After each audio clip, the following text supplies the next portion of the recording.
Hello students, welcome to my channel. तो जैसा कि आप लोग जानते हैं कि हम आपके नए सिलेबस के अनुसार आपके हर सब्जेक्ट की क्लास कंप्लीट करवा रहे हैं और बीए थर्ड सेमेस्टर सोशियोलॉजी की भी क्लास शुरू हो चुकी है न्यू बैच की, तो आप लोग ज़रूर देखिएगा। और इसके अलावा अदर चाहे जो भी सब्जेक्ट आप बीए थर्ड सेमेस्टर में पढ़ते हैं सभी की class channel success master point पे चल रही है, विज़िट ज़रूर कीजिएगा और अपने दोस्तों के साथ ज़रूर शेयर किया कीजिए ताकि हर कोई फ्री में अपनी हर क्लास को पढ़ सके, चाहे वो जो भी सब्जेक्ट पढ़ते हों, क्योंकि यहाँ पर आपको सब कुछ बिल्कुल फ्री में दिया जाता है।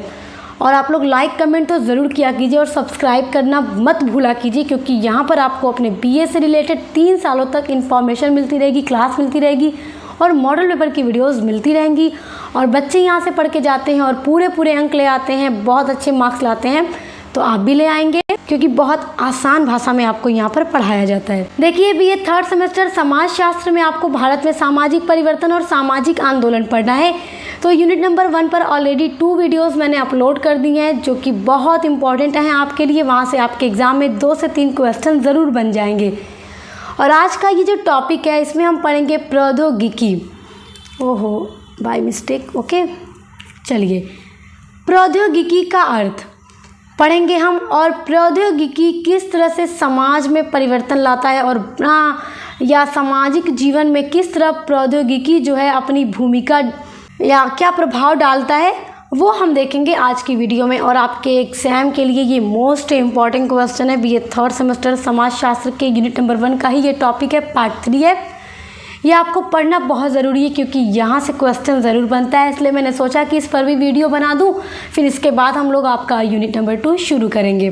देखिए, प्रौद्योगिकी होता क्या है, बहुत आसान भाषा में मैंने यहाँ नोट किया है। देखिए, अगर हमारा कोई उद्देश्य है अथवा उद्देश्यों की पूर्ति करने वाले साधनों से संबंधित जो उपकरण हैं अथवा जो भी हमारे पास नॉलेज है, जो ज्ञान है, उसको हम प्रौद्योगिकी कहते हैं। क्या है प्रौद्योगिकी?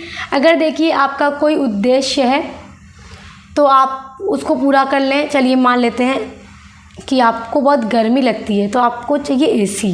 तो आपको एसी चाहिए तो आपका उद्देश्य क्या है, मतलब आपका साधन क्या होगा गर्मी लगने का, कि आपके पास एसी हो, आप एसी लगवा लें, आपकी गर्मी ख़त्म, आपका साधन हो गया। तो एसी आप लगवा लेंगे तो उसे हम प्रौद्योगिकी नहीं कहेंगे।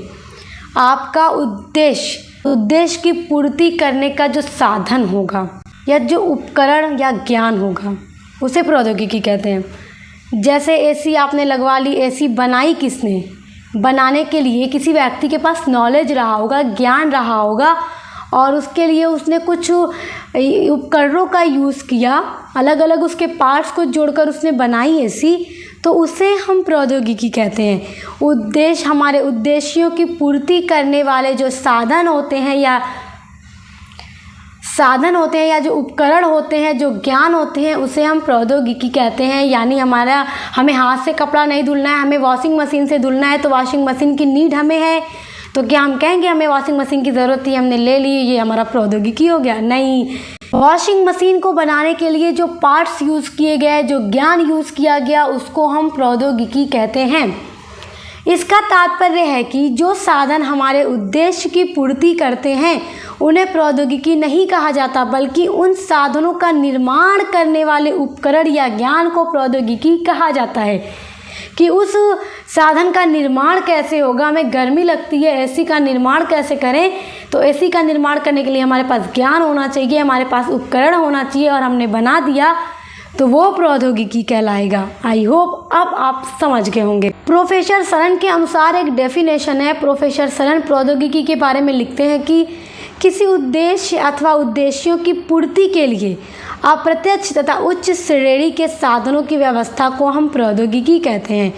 जो अप्रत्यक्ष साधन होंगे, उनकी जो व्यवस्था होगी, उसको हम प्रौद्योगिकी कहते हैं। अब यहाँ पर आपका है सामाजिक जीवन में प्रौद्योगिकी क्या क्या प्रभाव है।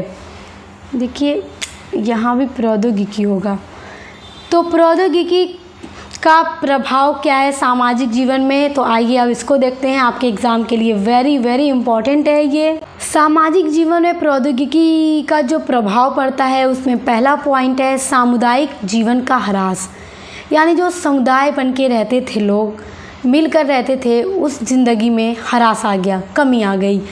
प्रौद्योगिकी जब हुई तो प्रौद्योगिकी के कारण अनेक प्रकार के उद्योग धंधों का भी विकास हुआ, जिसमें काम करने के लिए अधिक से अधिक श्रमिकों की आवश्यकता हो गई और दूर दूर से लोग, गांव से भी लोग शहरों में आकर बसने लगे ताकि वो लोग उद्योग धंधों में काम कर सकें और अपनी आजीविका कमा सकें, जिससे कि शहरों की जनसंख्या में वृद्धि होती है, जिस कारण लोगों की आवश्यकताएं बढ़ जाती हैं। देखिए, जब भी जनसंख्या बढ़ेगी तो लोगों के साथ, देखिए जब जनसंख्या बढ़ी शहरों में तो लोगों के साथ अपना संबंध ठीक तरीके से अच्छा बनाकर रहना भी मुश्किल हो गया, और जब जनसंख्या बढ़ी तो लोगों की आवश्यकताएं भी बढ़ जाती हैं और पूर्ति करना समुदाय के लिए असंभव हो गया।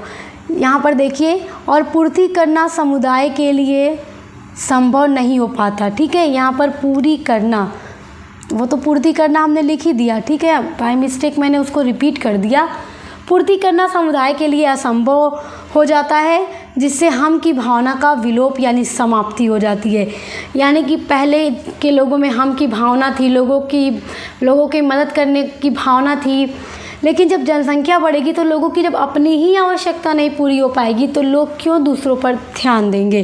तो कहीं ना कहीं सामुदायिक जीवन में कमी आ गई। जनसंख्या बढ़ने के कारण लोगों के साथ अच्छा संबंध बनाकर रख पाना शहरों में मुश्किल हो गया। देखिएगा आप लोग, शहरों में बहुत लोग एक दूसरे को नहीं जानते, क्योंकि आप देखिएगा दूसरे जगह के आकर बसे रहते हैं, एक ही फ्लैट में ऊपर नीचे इस तरह से रहते हैं, तो लोगों के साथ बहुत कम लोग ऐसे हैं जो अच्छा संबंध बनाकर रहते हैं।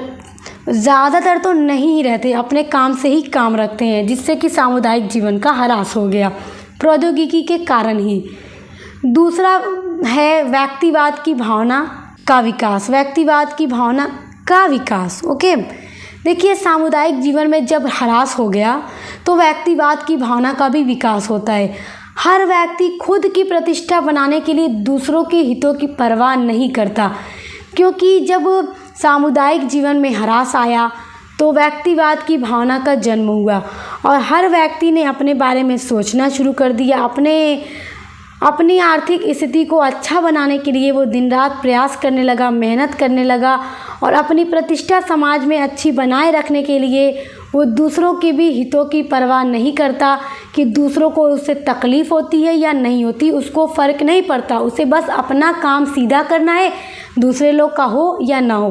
तो व्यक्तिवाद की भावना का भी विकास होता है प्रौद्योगिकी का एक ये बहुत बड़ा प्रभाव है सामाजिक जीवन पर। तीसरा प्रभाव है मकानों की समस्या का भी जन्म हुआ। देखिए, शहरों में दिन प्रतिदिन बढ़ रहे विभिन्न उद्योग धंधों में काम करने के लिए अधिक से अधिक श्रमिक गांव छोड़कर आकर शहरों में ही बसने लगे, जिससे कि उनकी जनसंख्या में वृद्धि हो रही है, और जिस अनुपात में शहरों में जनसंख्या बढ़ रही है उस अनुपात में मकान का निर्माण नहीं हो पा रहा है, और मकान का जब निर्माण नहीं हो पा रहा है तो ये भी एक समस्या उत्पन्न हो गई और बहुत भयंकर समस्या ये हो गई। और जब लोगों के पास अपना मकान नहीं होगा तो आवास की कमी होने लगी, और आवास की कमी के कारण इस शहरों में देखिएगा आप लोग एक एक कोठरी में 4 लोग, 6 लोग, 10 लोग रहते हैं। सब दूसरे जगह से आकर वहाँ पे काम करते हैं और एक एक रूम को लेकर 10 लोग, 8 लोग, 5 लोग रहते हैं, जिससे कि गंदी बस्तियों का भी विकास होता है। इन बस्तियों में भयानक गंदगी फैल जाती है और यहाँ के निवासी हर समय शारीरिक एवं मानसिक बीमारियों से ग्रस्त हो जाता है। तो ये भी कहीं ना कहीं एक बड़ी बुरी समस्या है और सामाजिक जीवन में प्रौद्योगिकी का ये एक बहुत बड़ा प्रभाव है। चौथा प्रभाव है मानसिक चिंता और रोग। देखिए, वर्तमान युग में व्यक्ति पर प्रौद्योगिकी के विकास का सबसे बड़ा प्रभाव यह पड़ा है कि वह विभिन्न प्रकार के मानसिक रोगों से ग्रस्त है। नींद नहीं आती, चिंता में डूबा रहता है, थकान बहुत अधिक होती है और इस कारण अधिक से अधिक रोग बढ़ गए। आप देखिएगा मशीनों में अलग अलग तरह की आवाज़ें होती हैं और गाड़ी मोटर ये सब जो चीज़ें चल रही हैं इनकी आवाज़ों से और भाग दौड़ से मनुष्य जो है काफ़ी बीमारियां उसके अंदर हो गई हैं। मशीनों की आवाज़ से, शोरगुल से भी बीमारियां फैली हैं। तो इस कारण इसमें मनुष्य जो है काफ़ी ज़्यादा परेशान भी हो गया है। अगर ये जो चीज़ें अगर आसान भी अगर हो रही हैं तो भी मनुष्य का जीवन खतरे में जा रहा है। तो ये सब कुछ एक बहुत बड़ा प्रभाव है सामाजिक जीवन पर प्रौद्योगिकी का। आई होप आप समझ गए होंगे। तो आपका लॉन्ग में अगर यहाँ से क्वेश्चन पूछेगा तो आप इस तरह से लिख दीजिएगा। ये 2 हेडिंग मैंने आपको समझा दी हैं तो आप एक्सप्लेन कर लीजिएगा। बाकी वेरी शॉर्ट में पूछेगा तो आप जो मैंने अर्थ बताया था प्रौद्योगिकी का वो लिख दीजिएगा। वेरी शॉर्ट में पूछेगा तो आपको बस जो मैंने अभी पहले बताया अर्थ वही आपको लिखना होगा। तो यूनिट नंबर 1 आपकी कंप्लीट हो गई। अब हम मिलते हैं आपके यूनिट नंबर 2 के साथ।